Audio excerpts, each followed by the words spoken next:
Blouse की जब हम कटिंग करते हैं तो हमें शोल्डर और आर्म होल कटिंग करने में बहुत सारी परेशानियों का सामना करना पड़ता है, क्योंकि डीप गले के ब्लाउज में शोल्डर और आर्म होल कटिंग करने का फार्मूला अलग होता है और कॉलर वाले ब्लाउज में या हाई नेक ब्लाउज में या बोट नेक ब्लाउज में इसमें शोल्डर और आर्म होल कटिंग करने का फार्मूला अलग होता है। तो आज मैं आप लोगों को कंप्लीटली इसी के बारे में बताऊंगा। नमस्कार दोस्तों, मैं हूं गणेश देवांगन और मेरे channel Rani tailor and designer में आप लोगों का स्वागत करता हूं। मेरी पूरी कोशिश यही है कि मैं आपको ब्लाउज से संबंधित छोटी से छोटी चीज़ों को बहुत ही बारीक तरीके से आप लोगों को बताऊं, जिससे कि आपको ब्लाउज कटिंग करने में कोई भी परेशानी ना हो। तो आज का जो वीडियो है ये है शोल्डर, आर्म होल और स्लीव्स की कटिंग हमें किस प्रकार से करना है। तो चलिए लेट ना करते हुए हम मेन वीडियो में आते हैं। मैं अभी आप लोगों को 32 इंच सीना के अकॉर्डिंग कटिंग करके बताऊंगा, जिसमें डीप गले में हमको शोल्डर और आर्म होल की कटिंग कैसे करना है। उसी प्रकार से 32 इंच साइज में ही कॉलर वाले और बोट नेक ब्लाउज में मैं शोल्डर और आर्म होल की कटिंग करके बताऊंगा कि हमको किस प्रकार से कटिंग करना है। अगर आप लोग ये वीडियो कंटिन्यू और पूरा देखेंगे तो आप एक बार में ही समझ जाएंगे। पहले मैं आप लोगों को इसमें डीप गले में नहीं, पहले मैं आप लोगों को कॉलर वाला ब्लाउज और बोट नेक ब्लाउज में हमको किस प्रकार से उसका शोल्डर और आर्म होल की कटिंग करना है वो बताऊंगा। तो आप लोग वीडियो को कंटिन्यू जरूर देखें। सबसे पहले तो देखिए, मैं नीचे के साइड में सीधी लकीर खींच लेता हूं, क्योंकि कपड़ा जो मैं कपड़े में कटिंग करके बता रहा हूं आप लोगों को, कपड़ा हमारा सीधा नहीं है, इसकी वजह से मैंने इसमें सीधी लकीर खींचा है। 32 इंच सीना है, मैं इसकी लंबाई अभी 14 इंच के अकॉर्डिंग बता रहा हूँ। तो लंबाई में मैं 1 इंच प्लस कर लिया हूँ, यानी कि 15 इंच में, और इस साइड भी 15 इंच में ऐसा निशान लगा लेता हूँ। इसे मैं सीधा खींच लूँगा। देखिए, सीधी लकीर खींचने के लिए आप हमेशा स्केल का उपयोग करिए, क्योंकि जिस फिनिशिंग से आप कटिंग करेंगे उसी फिनिशिंग से आप स्टिचिंग भी करेंगे। देखिए, मैं आप लोगों को बताऊंगा कि 32 इंच सीना में आमतौर पे शोल्डर इसका 13.5-14 इंच होता है। तो मैं अभी आप लोगों को कॉलर वाले के हिसाब से बता रहा हूँ, तो मैं इसमें 14 इंच ही मार्क कर रहा हूँ। तो 14 इंच का हाफ हो जाएगा हमारा 7 इंच।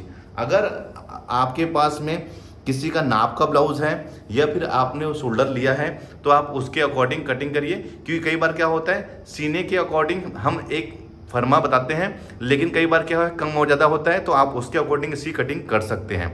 मैं यहाँ से सीधा इसको खींच लेता हूँ। ये हमारा शोल्डर हो गया। और इसमें आमतौर पे जो 32 इंच सीना में आर्म होल 13-14-14.5 इंच रहता है, तो मैं भी 14 इंच इसके आर्म होल के अकॉर्डिंग बताऊंगा कि 14 इंच इसका हमारा राउंड शेप इसका आना चाहिए। देखिए, कॉलर वाला ब्लाउज है तो मैंने 14 इंच इसका शोल्डर लिया है, लेकिन अगर सपोजिंग ये बोट नेक ब्लाउज होता तो उस कंडीशन में क्या करना है, इसको हाफ इंच कम कर लेना है। यानी कि हाफ इंच, 14 इंच जैसे लिया था मैंने, तो 14 इंच का हाफ हुआ था 7 इंच, तो मैं इसमें इधर से हाफ इंच कम करूँगा, यानी कि 13 इंच में। ध्यान रखेंगे 13 इंच में हमको इसके शोल्डर कटिंग करना है। कब? अगर ये आपका बोट नेक ब्लाउज है तो। और देखिए, बोट नेक में क्या होता है, हम गला इसमें फैला के कटिंग करते हैं। तो जैसे मैं आमतौर पे 8 इंच और 9 इंच लेता हूँ, तो जैसे मैं 9 इंच ले रहा हूँ, देखिए ये 9 इंच, और इसका जो डीप रहेगा वो रहेगा 3.5 इंच, क्योंकि बोट नेक ब्लाउज में 3.5 इंच गला डीप रहता है, उससे ज़्यादा डीप नहीं रहता। ये मैं इसको यहाँ पर ये ले लिया हूँ। देखिए, ये एक बोट का शेप आ गया, इसकी वजह से इसको बोट नेक बोलते हैं। तो ये बोट नेक में हमको इसको 13 इंच शोल्डर रखना है और कॉलर वाले में हमको 14 इंच रखना है। एक बात का और ध्यान रखना है, अगर बोट नेक ब्लाउज है तो हमको शोल्डर स्लोप नहीं लेना है, लेकिन अगर सपोजिंग ये कॉलर वाला ब्लाउज है तो उस कंडीशन में इसका गले का जो फैलाव हो मैं 3 इंच लूँगा, क्योंकि गला उससे अगर कम फैलाव लूँगा तो गला एकदम ज़्यादा चिपक जाएगा। तो हमको 3 इंच फैलाव रखना है, और इधर हाफ इंच में हमको शोल्डर स्लोप लेना है। ये शोल्डर स्लोप कब लेना है, जब हमारा ब्लाउज कॉलर वाला है, तो कॉलर वाले ब्लाउज में ही हमको शोल्डर स्लोप लेना है, अन्यथा बोट नेक या डीप नेक में हमको शोल्डर स्लोप नहीं लेना है। अब मैं इसका आर्म होल लूँगा। तो देखिए, मैं यहाँ पर से जहाँ शोल्डर स्लोप लिया है वहाँ से मैं 6.5 इंच में ड्रा कर रहा हूँ। ऊपर से कर लूँगा तो ये 7 इंच होगा, लेकिन मैंने इसको यहाँ पर शोल्डर स्लोप लिए वहाँ से ले रहा हूँ, तो ये 6.5 इंच में हमको इधर निशान लगा लेना है इस प्रकार से, और इसको हम स्केल से सीधा खींच लेंगे, ये ऐसे। अब जैसे सीना हमारा 32 इंच है, तो 32 इंच का 1/4 होगा हमारा 8 इंच। 8 इंच में निशान लगा लीजिए, और 1.5 इंच मैं इसमें मार्जिन ले रहा हूँ। ये मार्जिन जो है, ये ब्लाउज अगर इनकेस फ्यूचर में टाइट होता है तो ये ढीला करने के काम आता है। अब कमर मान लो इसका मैं ले रहा हूँ 26 इंच। 26 इंच का 1/4 होगा 6.5, 1 इंच जो हम पीछे पार्ट में डाट डालते हैं उसके लिए, और 1.5 इंच जैसे हमने ऊपर सीना में लिया है मार्जिन, उसी प्रकार से नीचे भी मार्जिन लूँगा, क्योंकि हमेशा मार्जिन आपको इक्वल लेनी है, एक बराबर, यानी कि सीना में जो मार्जिन रहेगी वही मार्जिन कमर में रहेगी। अब क्या करना है, तो अब ध्यान रखना है, क्योंकि ये कॉलर वाला ब्लाउज या बोट नेक ब्लाउज है, तो हमको आर्म होल अंदर की तरफ 1 इंच में करीब करीब इसको ऐसा तिरछी लकीर खींच लेना है। देखिए 1 इंच में मैंने तिरछी लकीर खींच लिया है। अब आप एक काम करिए, यहाँ से इसको नाप लीजिए, तो ये कितना आ रहा है, करीब हमारा 2.25 इंच। तो आप अंदर हुए लकीर में 2.25 इंच में ऐसा निशान लगा लीजिए, और यहीं पर से आप इसको राउंड शेप ऐसा बैठा लीजिए, ये इस प्रकार से। तो ये हमारे सामने पार्ट की गहराई हो गई। ध्यान रखेंगे बहुत आसान है, हमको यहाँ से यहाँ पर मेजरमेंट कर लेना है, उसके बाद यहीं पर से यहाँ पर और उसी के अंदर हमको राउंड शेप मिलाना है। ये सामने पार्ट की गहराई हो गई, और पीछे पार्ट की गहराई के लिए देखिए यही लकीर में जो हमने सीधी खींचा था, इसको लाके आप ऐसे मिला दीजिए, तो इसका शेप बहुत ही बेहतरीन बनता है। ये तरीका जो है ये बहुत ही अच्छा तरीका है। इसके अलावा आप कोई भी और तरीके से फार्मूले से यूज़ करेंगे तो ये शेप नहीं आएगा, लेकिन ये शेप बहुत परफेक्ट है। अगर आप इस तरीके से ब्लाउज के आर्म होल की कटिंग करेंगे तो कभी भी यहाँ पर रिंकल्स नहीं आएगा। तो चलिए मैं इसको अभी कटिंग कर लेता हूँ, उसके बाद इसके राउंड शेप को मैं आपको नाप के दिखाता हूँ, जैसे मैंने 14 इंच के अकॉर्डिंग आपको बताया था। तो चलिए इसको कट कर लेते हैं पहले तो।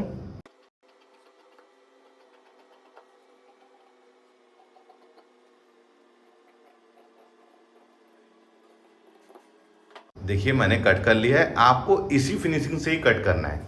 अब मैं इसको मेजरमेंट करता हूँ। सपोजिंग ये कॉलर वाला ब्लाउज है, तो मैं इसको यहाँ पर से देखिए इस साइड से जहाँ पर शोल्डर मैंने वो किया है वहाँ से मैं इसको, क्योंकि ये 1.25 इंच हमारा इसमें दबाव आ जाएगा, तो मैं इसको मेजरमेंट कर लेता हूँ कितना इंच है ये यहाँ से ये। तो देखिए ये 14 इंच यानी कि 7 इंच आया है, 7 इंच का डबल हो जाएगा 14 इंच, यानी कि 32 इंच सीना में हमारा जो ये राउंड शेप आना चाहिए 14 इंच आना चाहिए। अगर मान लो किसी का कम है तो आप, मैंने यहाँ से इसको 6.5 इंच में लिया था, आप उसको 6.25 इंच कर लेते हैं। अगर मान लो इसका जो गहराई हमको ज़्यादा लेना है, किसी का मान लो 15 इंच है, क्योंकि मैं आप लोगों को बताऊंगा एक चीज़, कभी भी सीना के अकॉर्डिंग आर्म होल नहीं कटता, हमेशा आस्तीन के अकॉर्डिंग आर्म होल कटता है, यानी कि जो बाजू का जो हमारा आर्म होल रहेगा उसके अकॉर्डिंग ये कटेगा। तो जैसे मान लो 15 इंच में हमको इसको कट करना है, तो आप 6.5 में लिया हूँ, उसको 7 इंच कर लीजिए। तो जैसे कि ये 7 इंच यहाँ आएगा, तो मैं अब यहाँ से इसको मेजरमेंट करूँगा। देखिए ये वाले पोर्शन में, तो यहाँ पर ये करीब करीब हमारा 7.5 इंच आएगा, यानी कि 15 इंच। हमको अगर मान लो बढ़ाना है तो नीचे के साइड में, और आर्म होल घटाना है तो ऊपर के साइड में हमको इसको डाउन करना है। तो ये तो हमारा कॉलर वाला और बोट नेक के हिसाब से हो गया। देखिए अगर हमको बोट नेक लेना है तो ये जो शोल्डर है इसको सीधा रखना है, और कॉलर वाला लेना है तो ये हमको डाउन लेना है, जैसे मैंने यहाँ पर डाउन लिया है। केवल कॉलर वाले में ही हमको शोल्डर स्लोप लेना है, डीप गले में या फिर बोट नेक में हमको शोल्डर स्लोप नहीं लेना है। अब इसको हटा लेता हूँ। अब मैं आता हूँ इसमें डीप नेक के अकॉर्डिंग हमको किस प्रकार से कट करना है, तो उसके लिए भी मैंने अलग से कपड़ा ले लिया है। अब देखिए यहाँ पर भी मैं सीधी लकीर खींच लेता हूँ, क्योंकि कपड़ा सीधा नहीं है हमारा। मैं 32 इंच के अकॉर्डिंग बता रहा हूँ आपको। लंबाई हमारी है 14 इंच, तो मैं इसमें 1 इंच प्लस कर रहा हूँ, यानी 15 इंच में। यहाँ 15 इंच में इस प्रकार से आप मार्क कर लीजिए। इसको भी हम स्केल से सीधा खींच लेंगे। अब इसका मैं शोल्डर लूँगा, 32 इंच सीना है तो 10.5 इंच, 10.5 इंच का हाफ होगा हमारा 5.25 इंच, 5.25 इंच में यहाँ पर, और 5.25 इंच में हमें यहाँ पर भी निशान लगा लेते हैं। अब इसे भी हम स्केल से सीधा खींच लेंगे। अब इसमें गले का जो डिस्टेंस है कि फैलाव, तो मैं 2.5 इंच ले रहा हूँ। एक बात आप लोगों को बताना चाहूँगा, गले का फैलाव का कंधे गिरने से कोई भी लेन देन नहीं है। हम गले का फैलाव कितना भी रख लें, अगर हम शोल्डर को सही तरीके से कटिंग करेंगे, पाइपिंग सही तरीके से लाएंगे, तो कंधा हमारा कभी भी नहीं गिरेगा, यानी कि शोल्डर फॉलिंग की प्रॉब्लम नहीं रहेगी। ये जो 5.25 इंच मैंने लिया हूँ इसका शोल्डर, यानी 10.5 इंच, ये हमको डीप गले 7 इंच, 8 इंच, 9 इंच, 10 इंच इसके लिए काम आएगा। अब मैं इसका जैसे सपोजिंग गला ले रहा हूँ 10 इंच में, क्योंकि आमतौर पे सभी डीप गला पहनते हैं, तो मैं गला डीप के अकॉर्डिंग ले रहा हूँ। इसको मैं गोल ले रहा हूँ आप अपनी पसंद से जो भी कलर लेना है ले सकते हैं। ये अब देखिए मैं आ रहा हूँ इसके आर्म होल में, तो आर्म होल इसका लूँगा मैं 5.5 इंच, ये 5.5 इंच। इसे भी हम सीधा खींच लेंगे। अब इसका सीना है 32 इंच, तो 32 इंच का 1/4 होगा 8 इंच। 1.5 इंच जैसे ढीला और टाइट करने के लिए, उसके लिए 26 इंच का कमर है, तो 6.5 1/4 1 इंच जो बैक में डाट पड़ता है उसके लिए, और 1.5 इंच जैसे हमारा ऊपर में हमने लिया है। अब इसे भी हम स्केल से सीधा खींच लेंगे। देखिए मार्जिन मैं बार बार बोल रहा हूँ, हमको सभी चीज़ों में एक बराबर लेना है, यानी कि ढीला करने के लिए जो मार्जिन लेते हैं वो एक बराबर लेना है। मैं 1.5 इंच का मार्जिन लेता हूँ, 1.5 इंच का मार्जिन सफिशिएंट होता है ब्लाउज में। अब हमें अंदर की ओर, जैसे मैंने कॉलर वाले ब्लाउज में 1 इंच लिया था अंदर की ओर, हमको डीप गले के ब्लाउज में हमको इसको लेना है 1/2 इंच, ये 1/2 इंच, ये ऐसा 1/2 इंच पर्याप्त है। और जैसे मैंने शोल्डर का सीधा लिया है, हमको कॉलर वाले ब्लाउज को छोड़ के बाकी किसी में भी शोल्डर स्लोप नहीं लेना है, चाहे वो इस साइड में हो चाहे इस साइड हो, हमको शोल्डर हमेशा स्ट्रेट रखना है। केवल और केवल कॉलर वाले ब्लाउज में हमको शोल्डर स्लोप लेना है। अब देखिए क्या करना है, यहाँ पर से 1 इंच में निशान लगा लीजिए। अब उसका यहाँ से इसको मेजरमेंट कर लीजिए कितना आ रहा है, तो देखिए ये आ रहा है 2.25 इंच। इधर भी हम 2.25 इंच में निशान लगा लेंगे।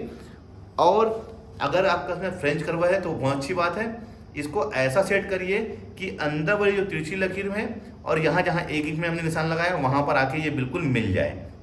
ये ऐसे देखिए, ये बिल्कुल यहीं पर और यहाँ पर आके मिल गया है, तो ये हमारे सामने पार्ट की गहराई हो गई। ये तरीका बहुत आसान है सामने पार्ट की गहराई का। इसी तरीके से आप इसके राउंड शेप को कटिंग करिए, यानी कि आर्म होल को। अब फ्रेंच कर्व को ऐसा रखिए कि यहाँ पर जहाँ हमने 8 इंच में निशान लगाया है और सीधी लकीर में जहाँ पर ये आके सेट हो जाए। देखिए कहाँ पर सेट हो रहा है, ये देखिए ये बिल्कुल सेट हो गया। कितना बढ़िया इसका शेप आया हुआ है। अब मैं आपको इसकी कटिंग करके उसके बाद इसको मेजरमेंट करूँगा ये कितना इंच आ रहा है, फिर उसके अकॉर्डिंग मैं आपको स्लीव्स यानी कि बाजू की कटिंग करके बताऊंगा। तो चलिए पहले तो मैं इसको कट कर लेता हूँ।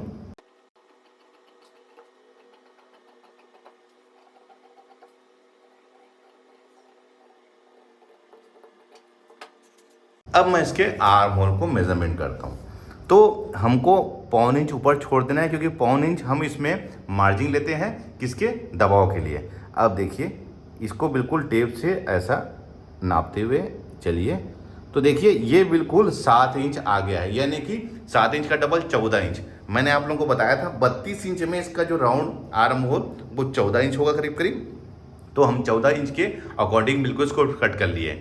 लेकिन मान लीजिए अगर ये 15 इंच होता, उस कंडीशन में हम क्या करते हैं, तो जो हमने 5.5 इंच लिया है उसको हम 6 इंच करते हैं और 6 इंच में इसका राउंड शेप बैठाते हैं। अगर मान लो ये 13 इंच होता, तो ये जो हमने 5 इंच 5.5 इंच लिया है उसको 5 इंच लेते हैं और उसके राउंड शेप को हम बैठाते हैं। तो ऐसा इसका आर्म होल जो है वो कम और ज़्यादा हम कर सकते हैं। यानी कि ये जो हमने आर्म होल 5.5 में लिया है, अगर हमको बढ़ाना है तो 6 इंच में लेंगे, घटाना है तो 5 इंच में लेंगे। तो देखिए कॉलर वाले ब्लाउज में भी हमने जो शोल्डर कटिंग किया था वो भी 14 इंच ही आया है, और ये डीप गले में भी हमारा 14 इंच आया है। अब हमको 14 इंच के अकॉर्डिंग आस्तीन की कटिंग करना है, तो हमको किस प्रकार से उसकी कटिंग करेंगे। तो देखिए उसके लिए भी मैं यहाँ पर से कपड़ा ले लिया है। अब नीचे की ओर मैं सीधा इसको खींच लेता हूँ, क्योंकि मैं आस्तीन अभी एल्बो स्लीव्स के हिसाब से बता रहा हूँ, यानी कि 11 इंच के हिसाब से। तो देखिए 11 इंच हमारा लंबाई है, तो 1/2 इंच उसमें मार्जिन जोड़ लूँगा, 11.5 इंच। इधर भी 11.5 इंच में मार्क कर लीजिए। आस्तीन मैं किस प्रकार से कटिंग कर रहा हूँ आपको समझना है, क्योंकि ये फार्मूला बहुत ही आसान है और इसमें फिटिंग भी बहुत बढ़िया आती है। अब जो आर्म होल की जो गहराई है वो लेना है हमको 3.5 इंच। देखिए ये जो 3.5 इंच जो मैं ले रहा हूँ, हमको 4 इंच ऊपर की जब आस्तीन की जब हम कटिंग करते हैं, ये जो हमने गहराई लिया है 3.5 इंच, अगर आस्तीन हमारी 4 इंच से ऊपर बनती है, 4 inch 4.5 inch 5 inch 6 inch 7 inch 8 inch जितनी भी हम लंबी आस्तीन बनाना चाहते हैं, तो इसकी गहराई हमको 3.5 इंच लेना है। लेकिन अगर 4 इंच से छोटी आस्तीन बनती है तो उस कंडीशन में इसका फार्मूला चेंज हो जाता है। मैं उसको अपने अगले वीडियो में बताऊंगा कि हमको 4 इंच से छोटी आस्तीन की कटिंग करना है तो किस प्रकार से करना है। अब देखिए इसका हमने जो लिया था ये राउंड शेप, ये 7 इंच आया था, यानी कि 7 दूनी 14 इंच। अब हमको 14 इंच के अकॉर्डिंग इसमें हमको कट करना है। तो क्या करना है, हमको यहाँ से टेप रखना है, देखिए यहाँ पर 7 इंच में, और जहाँ 3.5 में हमने लकीर खींचा है वहाँ पर हमको, जहाँ पर ये आएगा वहाँ पर हमको निशान लगा लेना है। तो देखिए ये यहाँ पर 7 इंच आया है, देखिए इसे। अब मैं इसको यहाँ पर से मेजरमेंट करता हूँ। तो देखिए ये आया है करीब करीब हमारा 6.25 इंच, 6 इंच। तो ध्यान रखना इस बात को, यहाँ से और ये अगर हम ऐसे कटिंग करते हैं तो 1 से 1.5 इंच का फर्क आता है, और ऐसे में मतलब ये जैसे मान लो 6 इंच है तो ऐसे हम कटिंग करेंगे तो 7 इंच हो जाएगा। कुछ लोगों का कहना ये होता है कि मैं ब्लाउज का आर्म होल, यानी कि ये वाला जो आर्म होल है इसको कम लेता हूँ और इसका आर्म होल आस्तीन का ज़्यादा लेता हूँ। तो ये क्यों, तो अभी आप समझ ही गए होंगे। अगर हम तिरछा ऐसे नापेंगे तो ये 7 इंच आ रहा है, लेकिन अगर हम ऐसे नापेंगे तो ये 6 इंच आएगा। यही फर्क होता है और इसी चीज़ को हमको समझना है। तो देखिए ये 6 इंच, इसमें 1.5 इंच हम मार्जिन ले लेंगे, क्योंकि मार्जिन हमने सभी में 1.5 इंच लिया है। आस्तीन की जो गोलाई है वो आ जाएगी 4.5 इंच, 1.5 इंच मैं इसमें मार्जिन ले रहा हूँ। जैसे कि मैंने 1.5 इंच हमको आस्तीन में भी 1.5 इंच मैंने सभी में मार्जिन लिया है, तो इसमें भी मैं मार्जिन ले रहा हूँ 1.5 इंच का। अब देखिए इस स्केल से मैं इसको यहाँ पर से ऐसे मिला लेता हूँ, इधर भी यहाँ पर। आपके पास में ये स्केल होना जरूरी है अगर आप बुटीक या टेलरिंग शॉप चलाते हैं, क्योंकि आस्तीन का जो शेप है लंबी आस्तीन का वो इसी में सही बनता है। कारण क्या है, अगर मैं इसको यहाँ से इसको दबाता तो देखिए यहाँ पर ये थोड़ा सा पोर्शन टाइट हो जाता, तो ये प्रॉब्लम हमारे सीधी स्केल करते हैं कटिंग तब आती है। अगर हम इस स्केल से करते हैं तो ये प्रॉब्लम नहीं आएगी। अब हमें आस्तीन का शेप किस प्रकार से बैठाना है, तो आस्तीन 6 इंच यहाँ था, 6 इंच में हम यहाँ पर भी मार्क कर लेंगे। अब इसे भी हम बॉक्स बना लेंगे। अब ये 6 इंच का हाफ 3 इंच हो जाएगा, यहाँ पर भी 3 इंच, और 3 इंच का हाफ फिर ले लेना है, तो ये हो जाएगा हमारा 1.5 इंच, इधर भी 1.5 इंच। अब इसे हम 3 भागों में बांट लेंगे, 1 2 3, 6 इंच का हाफ 3 इंच और 3 इंच का हाफ 1.5 इंच। अब इसका जो गहराई था वो था हमारा 3.5 इंच, तो इसका हाफ हो जाएगा हमारा 1.25 इंच। यहाँ 1.25 इंच में एक बॉक्स और बना लीजिए।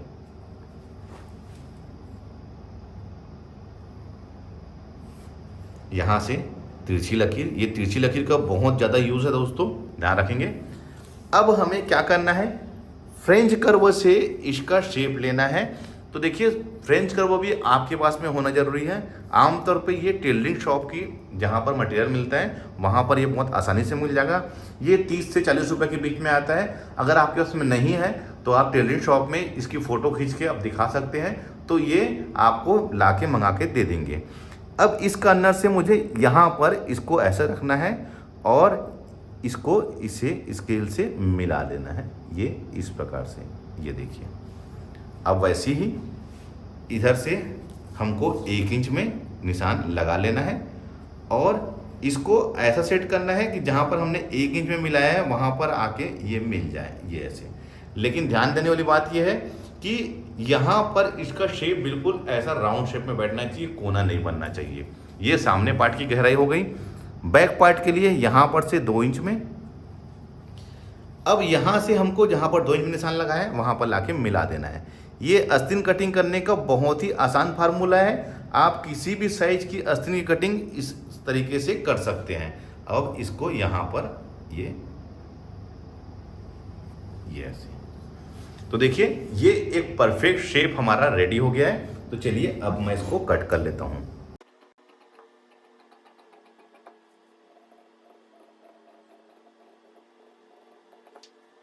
ये आस्तीन हमारी कट गई है। देखिए आपको इसी प्रकार से कट करना है।